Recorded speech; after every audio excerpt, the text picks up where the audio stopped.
पिछले वाले क्लास में हम लोगों ने एग्रीकल्चरल इम्प्लीमेंट टॉपिक को कंप्लीट कर लिया था। यानी कि हम लोग टॉपिक कहाँ से शुरू किए हुए हैं, थोड़ा सा हम आपको याद दिला देते हैं, शायद आप थोड़ा सा भूल गए होंगे। देखिए, पिछले वाले क्लास में हम लोगों ने बेसिकली एग्रीकल्चरल प्रैक्टिसेस के बारे में डिस्कस किया था। एग्रीकल्चरल प्रैक्टिस में क्या था, इसका मतलब ये था कि हम लोग अपने एग्रीकल्चर को करने के लिए अलग अलग एक्टिविटी को परफॉर्म करते हैं, है ना।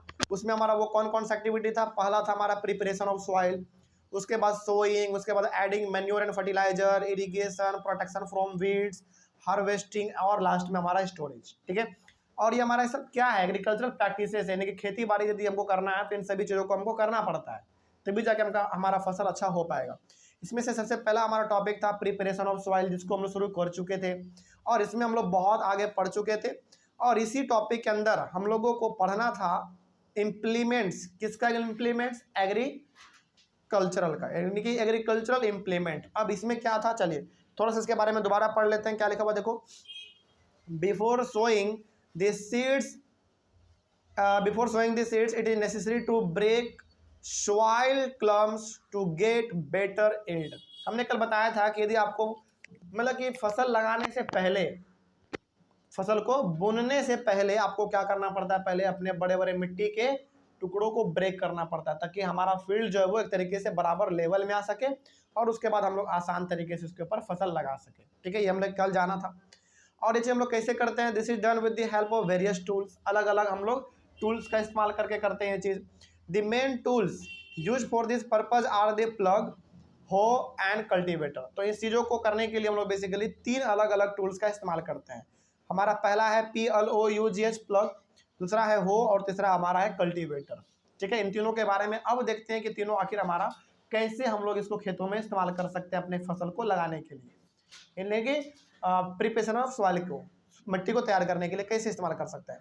सबसे पहले प्लग के बारे में देखिए क्या लिखा हुआ है। देखिए, यदि आपके पास NCERT बुक है या फिर कोई और बुक है तो वहाँ पे ना प्लग का डायग्राम बना हुआ होगा, उसके नीचे लिखा हुआ होगा, आप उसको एक बार देखिए, आपको समझ में आ जाएगा कि आखिर हमारा प्लग कैसा होता है।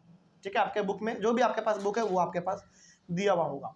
पहले ना प्लग हम लोग करते थे हल से, है ना, लेकिन अब हम लोग किसे करते हैं, अपने ट्रैक्टर में मशीन लगा रहता है उस तरीके से हम लोग करते हैं। तो it is used since ancient times for tilling the soil, adding fertilisers to the crop, removing the weeds and turning the soil. यानी कि प्लग का इस्तेमाल हम लोग, जिसे हम लोग आम भाषा में क्या कहते हैं, हल कहते हैं, इसका इस्तेमाल हम लोग आज से नहीं बल्कि बहुत ही लंबे समय से करते आ रहे हैं। चाहे आपको मिट्टी को ढीला करना हो, यानी कि लूज करना हो, या फिर उसमें फर्टिलाइजर मिलाना हो, या फिर उसमें से अनवांटेड प्लांट मतलब वीड्स को हटाना हो, या फिर आपको मिट्टी को तैयार करना हो, कुछ भी आपको करना हो, हम लोग पहले हल का इस्तेमाल बहुत ज़्यादा करते थे। ठीक है, this is made of wood and is drawn by a pair of bulls और other animals, horses and camels.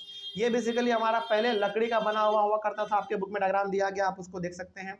ये पहले हमारा लकड़ी का बना हुआ करता था और इसको इस्तेमाल करने के लिए हम लोगों को मतलब दो जानवर का जरूरत पड़ता था। या तो आप दोनों घोड़ा इस्तेमाल कर लो या फिर दो आप ऊँट का इस्तेमाल कर लो। हमारे बिहार में तो यहाँ पे हम लोग इसके जगह पे बैलों का इस्तेमाल करते थे, बैल का, और कर सकते थे। इसमें कोई बड़ी बात मतलब इसमें कोई बुराई वाली बात नहीं थी, हम लोग करते भी थे। ठीक है, आगे बढ़ते हैं फिर। तो इसको इस्तेमाल करने के लिए हमको क्या चाहिए था, पहले दो जानवर होना चाहिए था आपके पास कम से कम। उसके बाद अब यहाँ पे ना प्लग शेयर क्या होता है, इसको देखो। Plug contains a strong triangular iron strip called plug share. Plug share ना, अच्छा आप अपने बुक में देखो, हल का एक पिक्चर बना हुआ होगा, उसमें ना एकदम ट्रायंगुलर आयरन स्ट्रिप बना हुआ है नीचे में, मतलब कि जो कि हमारे मिट्टी के अंदर धंसता है और फिर वो हमारे मिट्टी को कोड़ता है।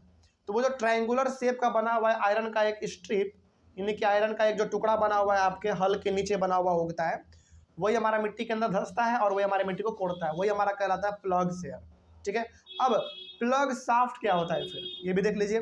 The main part of the plug is a long log of would which is called a plug shaft. आप देखो अपने हल में क्या आपका एक बहुत बड़ा लकड़ी का टुकड़ा है, वही लकड़ी का टुकड़ा हमारा किससे बंधा हुआ होता है, बैलों के कंधों से या फिर घोड़ों के कंधों से बंधा हुआ होता है। और वही लकड़ी का टुकड़ा लंबा सा जो आपके हल में दिख रहा है आपके डायग्राम में, वही हमारा कहलाता है प्लग शाफ्ट।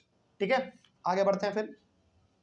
उसके बाद है there is a handle at one end of this shaft the other end is attach to a beam which is placed on the bulls neck. और यदि आप अच्छे से देखेंगे आप हल को, तो उसमें ना एक लंबा सा हैंडल भी है, मतलब कि एक मतलब इस प्रकार का हैंडल है कि जो कि हमारे जो भी आप जानवर इस्तेमाल कर रहे हैं उसके गर्दन पे वो हम लोग उसको रखते हैं, यानी कि दोनों कोना हम उसके गर्दन पे रखते हैं और फिर वो हमारा आराम से काम करता है। मतलब कि गर्दन पे उसको रखेंगे तभी तो जानवर उसको घिंच पाएगा, तभी वो हमारा काम कर पाएगा। तो वही हमारा इस तरीके से काम करता है। आगे बढ़ते हैं। फिर आपने कभी भी रियलिटी में हल को देखा आप लोगों ने, तो आपको मालूम चलेगा कि कैसा होता है एक्चुअली में हल। ठीक है, आपके बुक में जो डायग्राम दिया गया है वो तो ठीक है, समझने के लिए काफ़ी है, लेकिन जब तक आप उसको एक बार नज़रों से नहीं देखेंगे ना तो फिर आपको उतना समझ में नहीं आ पाएगा। कोई बात नहीं, आप डायग्राम से देख के समझ आ रहे हैं वही बहुत बड़ी बात है। लेकिन कभी आपको गांव जाने का मौका मिले, अब तो हल बहुत ही कम देखने को मिलता है, आप इसको गूगल पे सर्च करके देखेंगे हल का डायग्राम, प्रॉपर डायग्राम आपको दिखा देगा वीडियो के साथ, कोई दिक्कत नहीं। हमारे पास यदि साधन होता ना तो हम दिखा देते, क्योंकि अभी हम दिखाएंगे ना तो फिर मेरे ऊपर कॉपीराइट लग जाएगा। वो हमको क्लास में आपको दिखा सकते हैं, ठीक है, लेकिन ऑनलाइन नहीं दिखा सकते हैं अभी यहाँ पे। आगे बढ़ते हैं। फिर उसके बाद लिखा हुआ है 1 pair of bulls and a man can easily operate the plug, यानी कि इस प्लग को चलाने के लिए, यानी कि हल को चलाने के लिए बेसिकली आपको 2 जानवरों का जरूरत पड़ता था और एक आदमी का जरूरत, और आपके पास एक हल होना चाहिए, बस इससे आपका खेत पूरा का पूरा जोता जाता था, पूरा आपका मिट्टी का तैयार हो जाता था। Now a days iron plug is use, लेकिन आज हम लोग क्या इस्तेमाल करते हैं, क्या वो लकड़ी वाला इस्तेमाल करते हैं? लकड़ी वाला नहीं, बल्कि आज हम लोग आयरन वाला इस्तेमाल करते हैं, लोहा वाला इस्तेमाल करते हैं। और आज हम लोग बैलों का इस्तेमाल कम, ट्रैक्टर का इस्तेमाल हम लोग आज ज़्यादा करते हैं। ठीक है, तो ये हो गया हमारा प्लग के बारे में। उसके बाद है हमारा हो, ये क्या होता है जरा देखो। It is a simple tool which is use for removing weeds and for loosening the soil. अच्छा, इसको ना हम लोग हिंदी में अपने आम भाषा में बिहार में खुरपी कहते हैं। देखा आप लोगों ने, कभी नाम सुना होगा आप लोगों ने? हाँ, खुरपी होगा आपके घर में। तो हम हालांकि हमारे मतलब जो मेरा जो गांव है वहाँ पे तो मतलब हर घर में वो चीज़ है।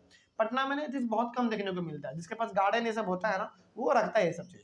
तो बेसिकली हमारा ये खुरपी होता है, जिसको कि हम लोग क्या करते हैं, अनवांटेड प्लांट, जिसको हम लोग क्या नाम देते हैं, वीड्स, उसको हम लोग खेतों से बाहर निकलने के लिए इस्तेमाल करते हैं।